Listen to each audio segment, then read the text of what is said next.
तो जैसा कि आप सभी को पता है, मैं खुद एक टीचर हूं और हर साल एग्जाम्स की कॉपी भी जांच करता हूं।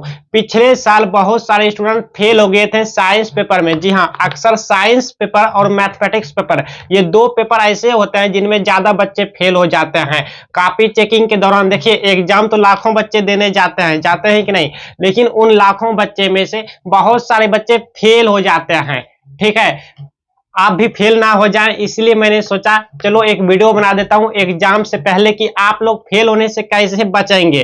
क्योंकि देखिए, कॉपी चेकिंग के दौरान क्या होता है कि बहुत सारे बच्चे वहां पे फेल होने को रहता है। ठीक है, तो अगर एक दो नंबर कम रहता है पास होने में, तो उसको नंबर देके एक दो नंबर देके पास कर दिया जाता है। लेकिन आपका 10-15 नंबर या फिर 5-6 नंबर कम होता है तो आपको फेल कर दिया जाता है, पास नहीं करता है। ठीक है, तो उस समय इसलिए मैंने सोचा चलो बहुत से बच्चे एग्जाम रिजल्ट खराब आएगा तो रोएंगे, इसलिए एक वीडियो ही बना देते हैं जिससे कि बच्चे लोग को बता देते हैं कि अगर आपको कोई क्वेश्चन का आंसर नहीं आए परीक्षा में, या तो साइंस के बहुत सारे क्वेश्चन आपको नहीं आए, तो आप लोग कैसे फेल होने से बचाएंगे खुद को, कैसे आप लोग पास होंगे, इस वीडियो में बताने जा रहा हूं। स्टूडेंट, अगर आपका साइंस के पेपर अच्छे से तैयारी नहीं हुआ है, किसी कारण तैयारी नहीं हो पाया, बहुत से स्टूडेंट का कमेंट आया था सर मैं बीमार पड़ गया था, कोई कह रहा था सर मुझे किडनी में इन्फेक्शन हो गया था, मैं पढ़ाई नहीं कर पा रहा था, रो रो के मुझे वहां पे इमोजी क्लिप भेजते हैं साइड का रोने वाला। ठीक है, तो मैंने सोचा चलो एक वीडियो बना देते हैं कि जो बच्चे पढ़ाई नहीं कर पाया वो कैसे पास करेंगे। ठीक, देखिए स्टूडेंट, मैं फिर से कहना चाहूंगा इस वीडियो को एंड तक देखिएगा, नहीं देखेंगे पूरी वीडियो तो कॉपी चेकिंग के दौरान अगर आप फेल होते रहेंगे तो आपका नंबर कट कर लिया जाएगा। लेकिन अगर इस वीडियो को देख लेते हैं तो आप खुद को बचा सकते हैं फेल होने से। ठीक है, कैसे? तो जो क्वेश्चन परीक्षा में नहीं आएगा उनका भी उत्तर सही ढंग से लिखेंगे, जैसे मैं इस वीडियो में बताऊंगा वैसे लिखेंगे तो आप लोग पास हो जाएंगे। ठीक है, और जो बच्चे मेरा वीडियो नहीं देखते हैं तो उनको फिर नहीं पता, वो सदा पेज खाली पेज छोड़ के आ जाता है और कॉपी चेकिंग के दौरान फेल कर दिया जाता है उनको।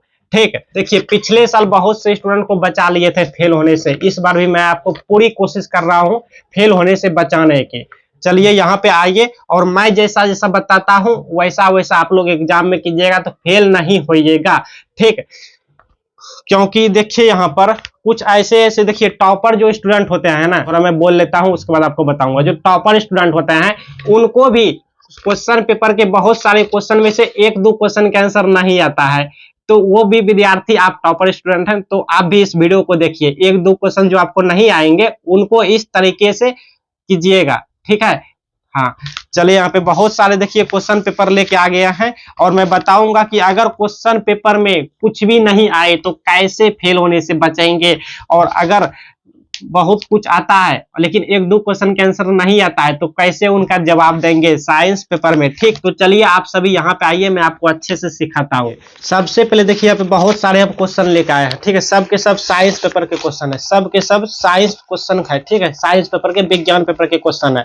आज हम बहुत सारे क्वेश्चन में बताएंगे, थोड़ा वीडियो लंबा होगा, होने दीजिए, सीख लीजिए, एग्जाम वाली बात है। ठीक है, नहीं तो आप लोग फेल हो जाएंगे। हाँ, फिर मेरा दोष भी मत देना, और मैं खुद नहीं चाहता कि आप फेल हुए। ठीक, इसीलिए आप लोग इस वीडियो को पूरी तरह से देखिए। ठीक, तो चलिए जैसे देखिए ये क्वेश्चन एगो नजर मेरा पड़ गया। ठीक है, ये क्वेश्चन मोस्ट इंपॉर्टेंट है, इस टाइप का क्वेश्चन परीक्षा में रहेंगे तो आप कैसे सॉल्व करेंगे इसको देखिए। यहाँ पर मैं थोड़ा यहाँ पे आपको बता देता हूँ। ठीक है, हालांकि ये क्वेश्चन आ गया मेरे आंखों के सामने तो मैं आपको बता ही देता हूं। देखिए थोड़ा ध्यान से, बोल रहा है फोकस दूरी 20 सेंटीमीटर के, तो अब तल दर्पण के वक्रता त्रिज्या निकालना। ये थोड़ा हम आपको सिखा देते हैं। ठीक है, क्योंकि इस टाइप क्वेश्चन पूछा जाता है, और भी बताएंगे कि ऑब्जेक्टिव में कुछ नहीं आए तो कैसे आप लोग वहां पे सही आंसर चुनेंगे, 4 ऑप्शन में सब कुछ बताएंगे। लेकिन इस पे थोड़ा मैं एगो प्रयोग कर देता हूँ। देखिए फोकस दूरी यहाँ पे 20 सेंटीमीटर दिया हुआ है, फोकस दूरी को हम एफ से सूचित करते हैं, यानी फोकस दूरी याद रखिए, नहीं तो फोकस दूरी। ठीक है, फोकस दूरी कितना है, 20 सेंटीमीटर है।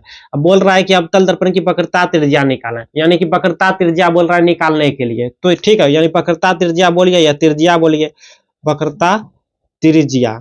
ठीक है, बोल रहा है निकालने के लिए। तो वक्रता त्रिज्या बराबर सूत्र होता है, क्या होता है, होता है आर बराबर, वक्रता त्रिज्या को आर से सूचित करते हैं, त्रिज्या को आर बराबर 2f। ठीक है, 2f इस तरह लिखिए, और नहीं तो आर बराबर 2f इस तरह लिखिए। ठीक है, ये सूत्र होता है। तो देखिए यहाँ पे बोल रहा है त्रिज्या निकालने के लिए, और यहाँ पे f बराबर 20 दिया हुआ है, तो f की जगह पे 20 नहीं रख देंगे, यहाँ पे f की जगह पे 20 रख देंगे, और ये 2 हो गया, गुना हो गया, r बराबर कितना हो गया, बराबर 40 सेंटीमीटर हो गया। नहीं हुआ जी, देखिए r बराबर सूत्र होता है 2f, और f का मान दिया हुआ है, फोकस दूरी दिया हुआ है हमारा 20 सेंटीमीटर, तो r बराबर 2 गुना f की जगह पे ये गुना होता है, ठीक है, f की जगह पे 20 सेंटीमीटर रख देंगे, कितना 40 सेंटीमीटर हो गया, क्या हमारा बकता त्रिज्या हो गया 40 सेंटीमीटर, ऑप्शन नंबर सी हो गया। नहीं हो गया जी। अच्छा, अगर वही हमारा बकता त्रिज्या दिया हुआ रहता, बोलता फोकस दूरी निकालने, तो तब क्या करते हैं, तब यहाँ से f बराबर निकाल लीजिए, यहाँ से f बराबर क्या होगा, इसलिए देखिए r बराबर 2f, अच्छे से सिखाते हैं, तो इसलिए f बराबर क्या होगा, f बराबर r/2 हो जाएगा, ये 2 को इधर भेज देंगे तो f बराबर r/2 हो जाएगा, ठीक है। नहीं तो ऐसे भी लिख सकते हैं, इस 2 को इधर भेजिए तो r/2, अब बराबर इधर क्या बचा, f बचा,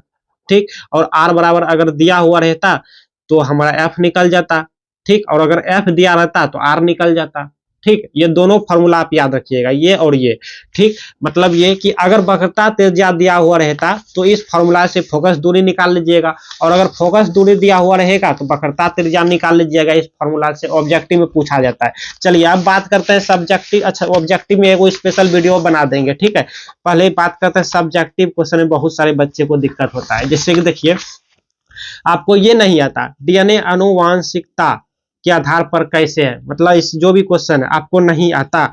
और भी देखिए डीएनए रिलेटेड तो स्टूडेंट का कहना था कि व्हाट्सएप पे भी कमेंट करता था, इंस्टाग्राम पे भी कमेंट करता था, सर कुछ कीजिए सर मैं फेल हो जाऊंगा, ठीक। तो देखो मैं आपको पूरी कोशिश करता हूं बचाने की फेल होने से। अब आप लोग मेरा वीडियो नहीं देखेंगे तो फेल हो जाएंगे, बाद में मुझे मेरा दोष मत देना। लेकिन हाँ, जो भी बच्चे मेरा वीडियो देखता है, सब्सक्राइब करता है, वो फेल नहीं होता है, इतना याद रखिएगा आप लोग। जैसे देखिए और भी क्वेश्चन बहुत सारा है जो आप नहीं जानते हैं, ओम का नियम नहीं जानते हैं, या फिर बहुत सारा क्वेश्चन है जो कि आप नहीं जानते हैं।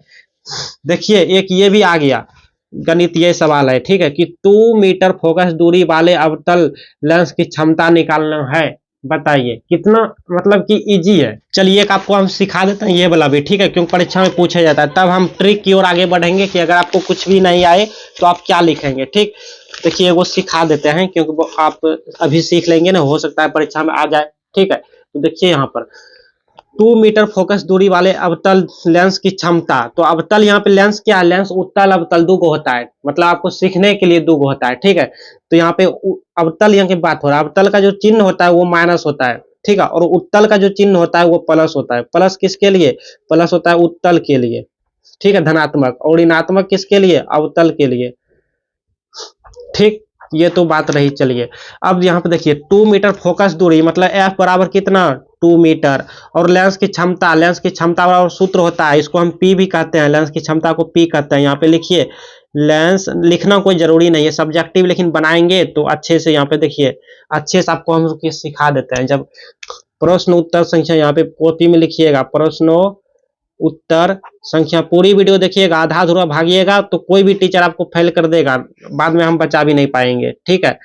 देखिए यहाँ पर ऐसे लिखिएगा, प्रश्न उत्तर संख्या स्केल से कीजिएगा, ये सब स्केल से कीजिएगा। यहाँ पे लिखिएगा क्या, उत्तर लिखिएगा, या फिर हल भी लिख सकते हैं क्योंकि यह मैथमेटिकल टाइप का है। तो यहाँ पे लिखिए दिया है, जब बना रहे हैं तो बनाइए अच्छे से।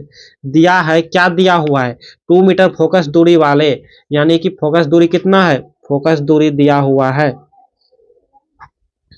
फोकस दूरी एफ, जिसको हम सूचित करते हैं एफ से, कितना दिया हुआ है, 2 मीटर दिया हुआ है, 2 मीटर। लेंस की क्षमता निकालना है, यहाँ पे लिखिए अवतल है ना, हाँ अवतल लेंस की क्षमता, इसको पी भी कहते हैं, बराबर वाट। तो अवतल लेंस की क्षमता पी बराबर जो होता है वो होता है हमारा 1/f होता है, ठीक, 1/f ये सूत्र होता है, फॉर्मूला होता है, ठीक है।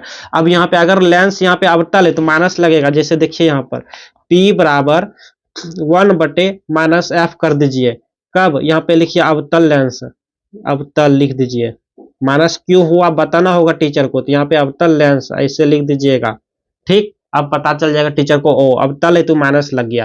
तो अब यहाँ पे देखिए P बराबर 1/-, और F का मान दिया हुआ है क्वेश्चन में कितना, 2 मीटर दिया हुआ है, यहाँ पे लिखिए 2 लिखिए, बस यही आपका आंसर हो जाएगा। इसको आप चाहो तो पॉइंट में निकाल लीजिए, कितना होगा, माइनस तो होगा ही, और आधा है, आधा को 0.5 लिख दीजिए, ठीक है, इतना मीटर हो गया। यूनिट लिखिएगा, नहीं तो गलती हो जाएगा, नंबर कट कर लिया जाएगा। ये जो यूनिट होता है, इकाई जो मात्रक होता है, इसको लिखिएगा।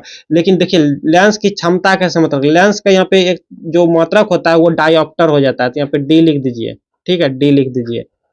चलिए इतना इस तरह भी लिख देंगे तो आपको नंबर मिल जाएगा, ठीक। चलिए अब देखिए दूसरा क्वेश्चन पेपर लिए, जैसे जैसे हम आपको सिखाएंगे वैसे वैसे करके आएंगे तो फाइल नहीं होंगे, फिर से कहते हैं।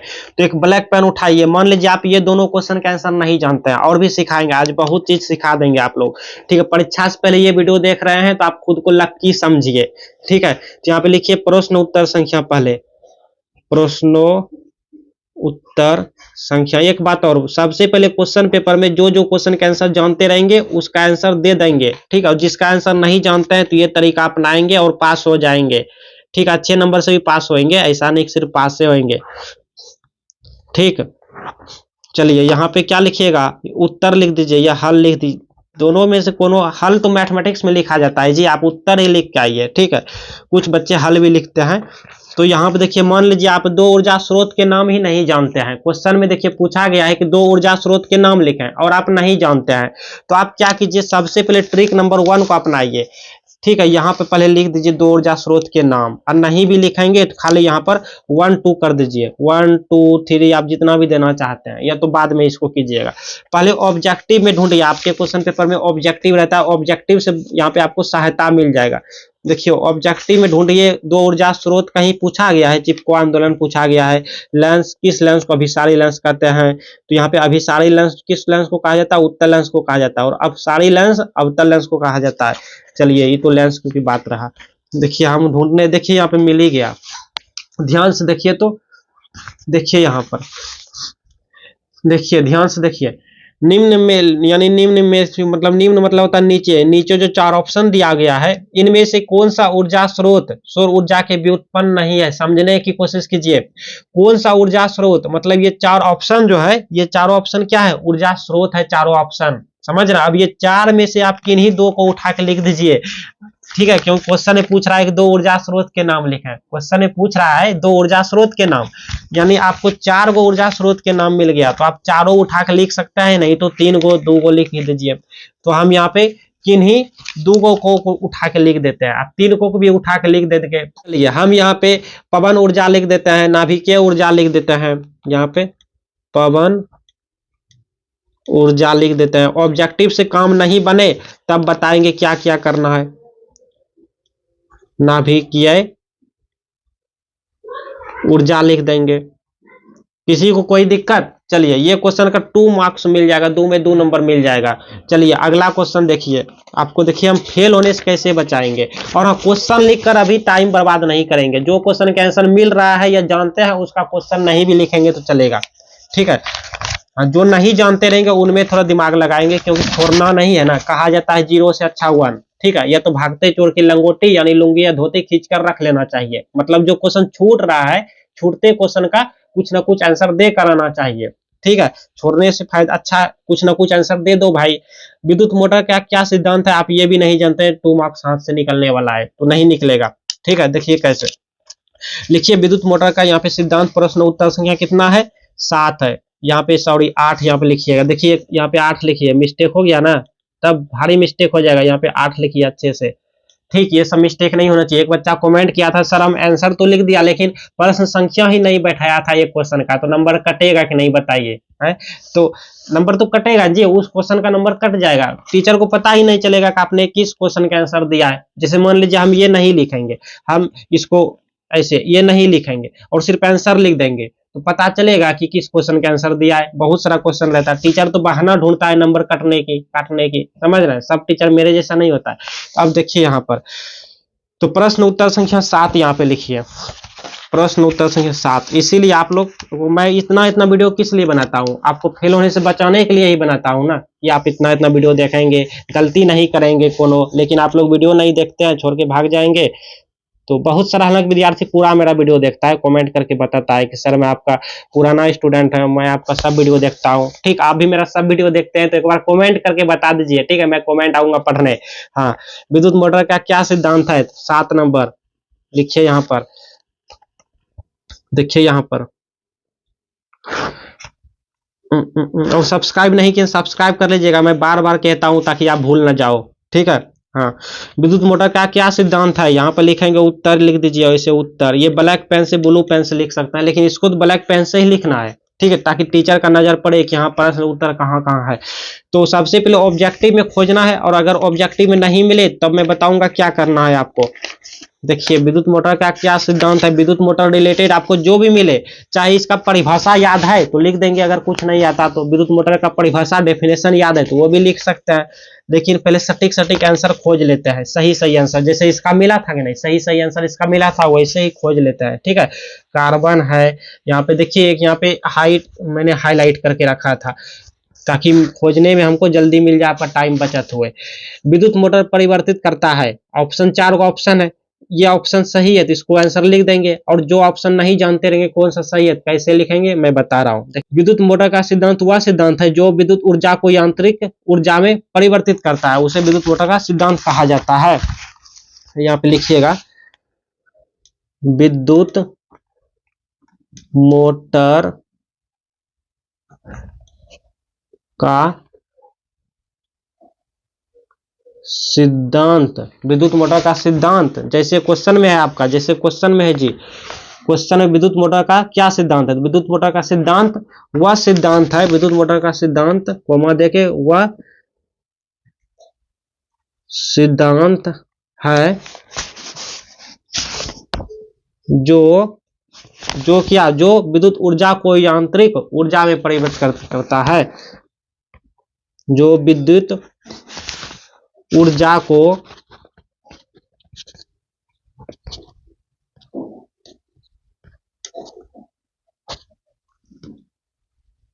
ऊर्जा में परिवर्तित करता है। यहाँ पे में लिखिए, में, और यहाँ पर परिवर्तित करता है यानी बदलता है, परिवर्तित करता है, उसे विद्युत मोटर का सिद्धांत कहते हैं। किसी को कोई दिक्कत? ठीक, कहते हैं। बताइए, इस क्वेश्चन का आंसर भी नहीं जानते थे, दे दिया ना इस ट्रिक से, इस तरीके से, मेरे बताए हुए तरीके से, और 2 नंबर आपको मिल जाएगा पूरे के पूरे, कोई भी टीचर रहेगा। चलिए और भी क्वेश्चन आपको देखते हैं, जैसे कि मान लीजिए आप लोग, चलिए दूसरा क्वेश्चन देखिए, जैसे कि यहाँ पे क्वेश्चन है कि विद्युत चुंबकीय तरंग क्या है, आप ये नहीं जानते हैं तो ये 2 मार्क्स के क्वेश्चन है, ठीक है। तो कैसे लिखेंगे सीखिए, सिखा रहे हैं। सबसे पहले तो आप लोग लिखेंगे यहाँ पे प्रश्न उत्तर संख्या जो भी है, ठीक है, 9, 10, 11 प्रश्न उत्तर संख्या यहाँ पे 11 लिखेंगे, जो भी है आपका यहाँ पे लिख दीजिएगा, ठीक है। आपके सामने कैसा भी क्वेश्चन क्यों रह रहे हैं नहीं जानते रहेंगे, इस तरह लिखेंगे प्रश्न उत्तर संख्या 11, और स्केल रख के यहाँ पे अंडरलाइन करेंगे, ब्लैक पेन का जो काम होता है इस तरह से, और यहाँ पे लिख देंगे उत्तर। बस ब्लैक पेन का काम हो गया। अब ब्लू पेन लीजिए। अब क्वेश्चन में देखिए कि विद्युत चुंबकीय तरंग रिलेटेड पूछा है, तो विद्युत चुंबकीय तरंग रिलेटेड मेन यही है हमारा प्रश्न उत्तर संख्या, इसको अच्छे से लिखिएगा, इसमें छूटना नहीं चाहिए। यहाँ पे विद्युत चुंबकीय तरंग रिलेटेड ऑब्जेक्टिव में खोजना है, खोजिए, मिल जाएगा, इतने इतने ऑब्जेक्टिव रहता है ना कि मिल ही जाता है, ठीक है। विद्युत चुंबकीय तरंग रिलेटेड खोजिएगा तो मिल ही जाएगा। देखिए विद्युत तीव्रता मिला, विद्युत तीव्रता यहाँ पे मिल गया है। विद्युत चुंबकीय तरंग देखिए एक मिल गया। देखिए विद्युत चुंबकीय तरंग की प्रकृति कैसी होती है, 4 ऑप्शन आपके सामने है, अनुप्रस्थ, अनुदैर्ध्य, ए और बी दोनों विद्युतीय। तो इसकी जो प्रकृति होती है वो होती है अनुप्रस्थ होती है, तो इसको लिखिए, कैसे लिखिएगा देखिए, लिखने का तरीका सीखिए। देखिए यहाँ पे लिखिए विद्युत चुंबकीय तरंग, नंबर 1 कर करके भी लिख सकते हैं, नंबर 1, नंबर 2, नंबर 3, ठीक है, ऐसे भी लिख सकते हैं। नंबर 1 लिख दिया, विद्युत चुंबकीय, नंबर दे दिया जाएगा, तरंगों की प्रकृति कैसी होती है, यहाँ पे लिखना है प्रकृति कैसी होती है, अनुप्रस्थ होती है। ठीक, अनुप्रस्थ होती है, इसको ऐसे भी लिख सकते हैं अनु, जैसे सेम टू सेम, एकदम मिस्टेक नहीं कीजिएगा क्योंकि बहुत मुश्किल से मिलता है यहाँ पर आंसर। अनुप्रस्थ होती है, ठीक, ऐसे लिख दीजिएगा। और यहाँ पे ढूंढना है, और देखिए और खोजिए, और मिल जाए तो अच्छी बात है। विद्युत चुम्बकीय तरंग रिलेटेड ढूंढना है, विद्युत चुम्बकीय तरंग रिलेटेड, ठीक है, विद्युत चुम्बकीय तरंग रिलेटेड। देखिए विद्युत चुम्बकीय विकिरण, ये भी लिख सकते हैं अल्फा कण के लिए सही है कौन सा, इलेक्ट्रॉन है, जानते हैं, सही ऑप्शन लिख सकते हैं क्योंकि ये भी रिलेटेड ही है, विद्युत चुम्बकीय तरंग से रिलेटेड ही है। रिलेटेड जितना हो, देखिए विद्युत चुम्बकीय तरंग की चाल के लिए सही है कौन, निर्वात में, निर्वात में जो ये वाला सही है, तो इसको लिखिए, कैसे लिखिएगा, देखिए यहाँ पर लिखना है, नंबर 2 करके लिखते, ऐसे लिखिए कि ये C बराबर 1 under root under naught mu, और यहाँ पे नॉट एप्सिलॉन इतना जो है ये निर्वात में विद्युत चुम्बकीय तरंग सही है। तो यहाँ पे लिखिए निर्वात में विद्युत, और शेयर कीजिएगा सभी दोस्तों में, मित्रों में, ठीक है, चुम्बकीय तरंग की चाल के लिए सही है, सही है, ठीक है, ये हो गया। और ढूंढिए, और मिल जाए तो अच्छी बात है, ना मिले तो इतना भी चलेगा, 2 नंबर का क्वेश्चन है।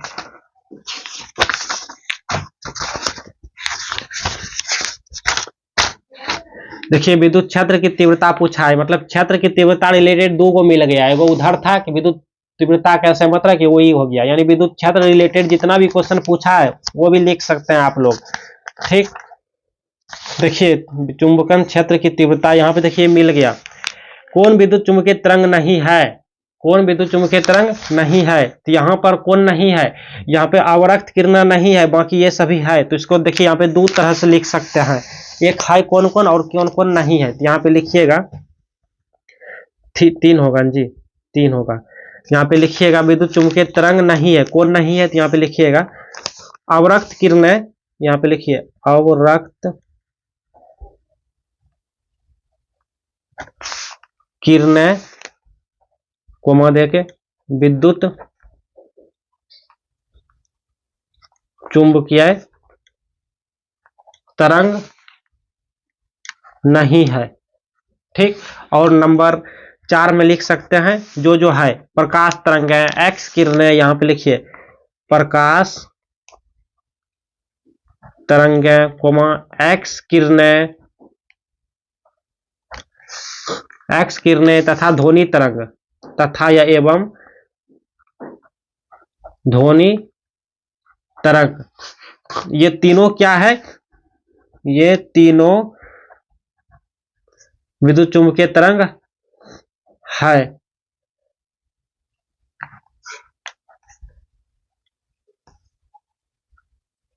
है, ठीक है, इस तरह लिखिएगा, ये तीनों विद्युत चुम्बकीय तरंग है और ये नहीं है। देखा है, इस तरह से आप लिख के इसका नंबर पा सकते हैं। जब आपको कुछ भी नहीं आता, आपको जो क्वेश्चन कुछ भी नहीं आता, तो मेरे बताए हुए तरीके को फॉलो कीजिए। चलिए दूसरा क्वेश्चन पेपर लेकर आपको सिखाते हैं, और भी सिखाना है, ठीक है, और भी सिखाना है। जैसे इसमें देखिए डीएनए, यहाँ पर डीएनए रिलेटेड क्वेश्चन पूछा गया है, और भी देखिए, और भी यहाँ पर देखिए डीएनए लाइगेज, डीएनए रिलेटेड भी क्वेश्चन पूछा गया है, और दिखाते हैं।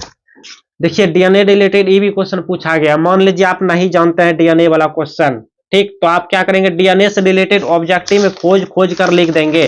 जैसे कि देखिए यहाँ पे डीएनए रिलेटेड जो मिलेगा सबको लिख सकते हैं, और नहीं तो अपने मन से जो आप उस क्वेश्चन से रिलेटेड क्वेश्चन जानते हैं तो उसको भी लिख सकते हैं।